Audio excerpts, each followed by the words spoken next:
Praise the lord. అందరూ బాగున్నారా? ఈరోజు దేవుని మాట చదువుకుందాం. యోబు గ్రంథము 22వ అధ్యాయము 23వ వచనము. సర్వశక్తుల వైపు నీవు తిరిగిన ఎడల, నీ గుడారములలో నుండి దుర్మార్గమును దూరముగా తొలగించిన ఎడల నీవు అభివృద్ధి పొందుతావు.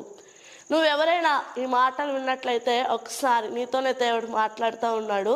నువ్వు అభివృద్ధి పొందాలని ఆశపడినట్లయితే, నేను వృద్ధి అవ్వాలని, నేను ఎప్పటికీ ఎలాగే ఉండిపోవడానికి వీలు లేదండి అని నువ్వు కోరుకున్నట్లయితే నువ్వు 2 పనులు చేయాలి. ఒకటి, సర్వశక్తుల వైపు తిరగాలి. దేవుడు, అయ్యా నువ్వే నాకు సహాయము, వేరే సహాయం లేదని ఆయన వైపు నువ్వు తిరగాలి. రెండోదిగా, నీ యొక్క గుడారంలో ఉన్న దుర్మార్గత, గుడారం అంటే ఇంట్లోనే కాదు, నీ శరీరంలో కూడా ఉన్న ప్రతి దుర్మార్గాన్ని దూరంగా చేసినట్లయితే కనుక దేవుడు ఖచ్చితంగా నేను నిశ్చయముగా అభివృద్ధి పరుస్తానని వాగ్దానం చేస్తూ ఉన్నాడు. ఈ వాగ్దానం మన జీవితంలో నెరవేరును గాక. ఆమేన్.